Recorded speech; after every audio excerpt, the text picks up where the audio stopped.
Hi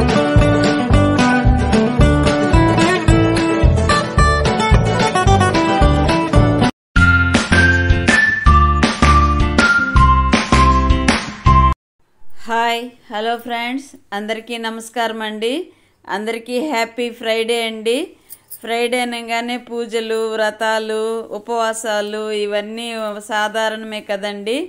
అందరము కూడా Friday అనగానే సద్గురువారము మరి శుక్రవారము ఈ రెండు రోజుల్లో కూడా స్త్రీలకు ముఖ్యమైన రోజులు కదండి. చాలా భక్తి శ్రద్ధలతో పూజలు చేస్తూ ఉంటాము. అలాగే ఈరోజు నేను పటాలంతా అంటే దేవుని గదంతా శుభ్రం చేశానండి.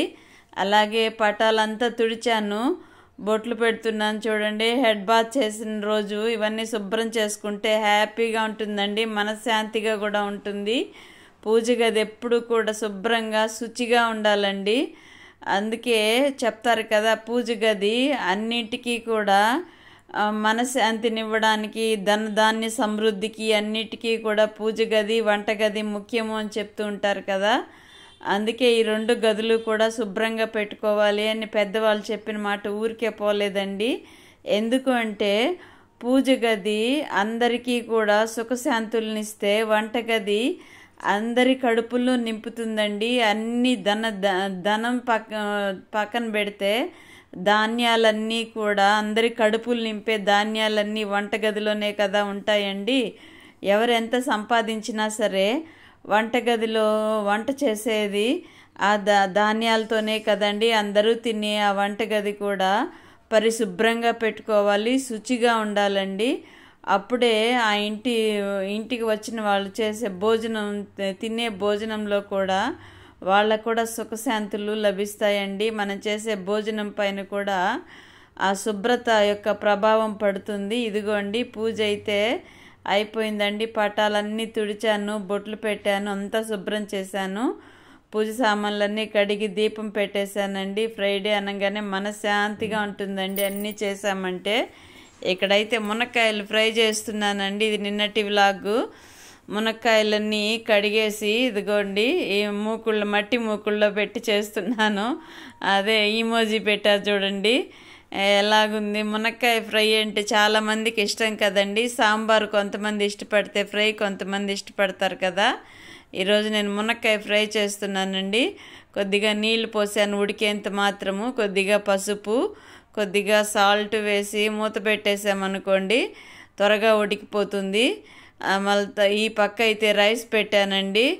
రైస్ పెట్టి విడిగా కొద్దిగా తీసి రాగి ముద్ద చేస్తానండి. రోజు కూడా ఎవరికి ఏది ఇష్టం ఉంటే అది తింటారు. ఇదిగోండి, ఇలాగా కలిపి ఒకసారి అన్నీ పసుపు ఉప్పు అంతా కలిపి పెట్టేసి ఒకే దగ్గర ఉండిపోకుండా కలిపి పెట్టేసామనుకోండి ఉడికిపోతాయి. ఇక్కడైతే కాసి ఆకు అంటారు కదండి. కడుపులో పుండున్నా, మంటగా ఉన్నా, లేక ఎక్కడైనా పుండ్లు ఉన్నా కానీ బాగా మానుతుందండి. ఈ ఆకు కూర చేసుకొని తిన్నామంటే కందిపప్పు, పచ్చిమిర్చి, ఒక టమోటా వేసాను. ఈ ఆకు దొరికిందండి, ఎప్పుడో రేర్గా దొరుకుతుంది ఈ ఆకుని తీసుకొచ్చి పప్పు చేస్తున్నాను. నాకు చాలా ఇష్టం అండి కాసాకు, చుక్క కూర, ఇలాంటి కూరలన్నీ కూడా. ఆకుకూరలు ఏదైనా సరే నేను ఇష్టంగా తింటానండి. ఒక్క కొయ్యి తోటకూర అని చెప్తారండి, అదైతే తినను నేను. అది చాలా ప్రాబ్లం చేసేస్తుంది నాకు. అంటే తోటకూరలాగే ఉంటుంది, కొయ్యి తోటకూర అని చెప్తారు. అది తింటే మాత్రము స్టమక్ పెయిన్ వచ్చేస్తుందండి బాగా. అందుకని చూసి తీసుకుంటాను. మిగతా ఆకుకూరలు అన్నీ తింటామండి ఇంట్లో, ఇష్టంగా తింటాం ఎవరమైనా సరే. పప్పు పెట్టేసి మెదుపుకోవాలండి. ఇంకా ఉడికిపోయిందంటే అందులో కొద్దిగా చింతపండు పెట్టాను. ఆకు పైన పెట్టామనుకోండి అన్నీ ఒకసారిగా ఉడికిపోతూ ఉంటాయి. మీరేం చేస్తున్నారు కూరలు? నేనైతే ఆకుకూర పప్పు, మునక్కాయ ఫ్రై చేస్తున్నానండి. అదిగోండి, పసుపు వేసాను కదా. ఈ మధ్య పసుపు ఎందుకో ఇలాగ ఎక్కువ కలర్ వస్తుందండి. కొద్దిగా వేసినా కానీ ఇందులో ఏం కల్తీలు ఉన్నాయో ఏమో భయం వేస్తుందండి ఈ మధ్య. ఏం తినాలన్నా కానీ ఇందులో ఏముందో కల్తీ అనుకుంటూ తినడం అయిపోతుంది. ఇక్కడైతే మునక్కాయకి పోపు పెడుతున్నానండి. కొద్దిగా ఆయిల్ వేసాను. ఈ మట్టి మూకుడు వెడల్పుగా ఉంది కదండి, కలుపుకోవడానికి చాలా ఈజీగా ఉందండి. మీరు కూడా వీలైతే వెడల్పుగా ఉండేటటువంటి మూకుళ్ళు ఆన్లైన్లో పెట్టుకోవచ్చండి. బయట కూడా మనం టౌన్లోకి వెళ్ళామనుకోండి, తిరుపతిలో మట్టితో ఇలాంటి నల్లవి మట్టి మూకుళ్ళు దొరకట్లేదండి. మామూలు కుండలు తయారవుతాయి కదా, ఆ మట్టి మూకుళ్ళు దొరుకుతున్నాయి. అవి కూడా ఉన్నాయండి నా దగ్గర.